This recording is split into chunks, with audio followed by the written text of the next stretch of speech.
Welcome to ABC4 News at 5. I'm Brian McElhatton. And I'm Sarah Murphy. We're glad to have you here with us tonight.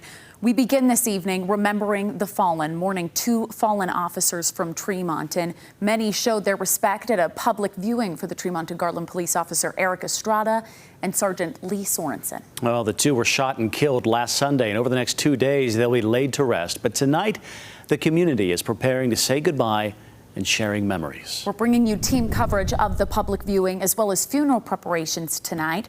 Our Northern Utah correspondent Kate Garner is looking ahead at some of those ceremonies for us. But first, we'll check in with ABC4's Bayan Wang live from the viewing right now. Bayan, an emotional evening there in Garland.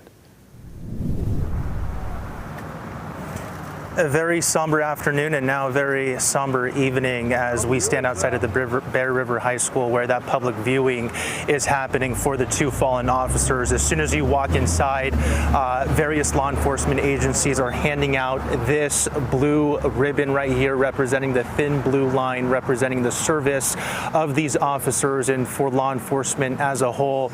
And you know, you really get this sense of deep respect, deep mourning, deep condolences, and commemorating these two officers. So many different emotions packed into one event here as this community is still longing for answers. And you know, we are seeing so many people pour in here from different parts of the state, from different parts of the country, paying their respects to these two officers, including the former police chief of the Garland Police Department before they merged with Tremonton.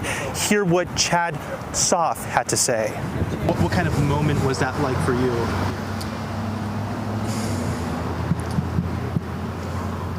Pretty emotional.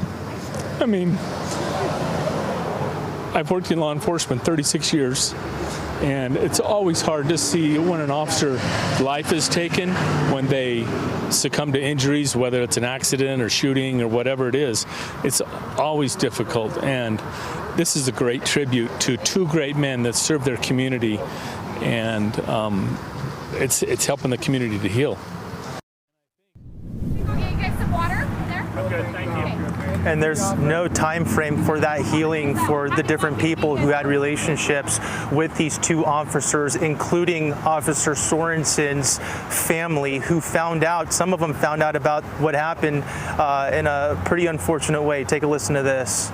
I learned about that incident on Facebook, and I wasn't sure if he was on duty or not, and then to find out later that he was kind of a shocker, and it makes it hard, and I appreciate their service.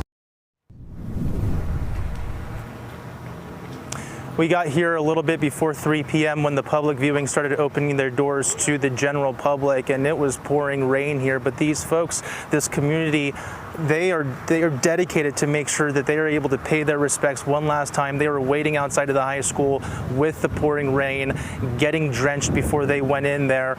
And when I went in, there were hundreds of people lined up in there. And of course, this goes till 7 o'clock, so we're seeing a lot more people starting to show out here to honor these two fallen officers. Brian, Sarah. An emotional evening there in Garland where our Bayan Wang is live. Bayan, thank you. Now the viewing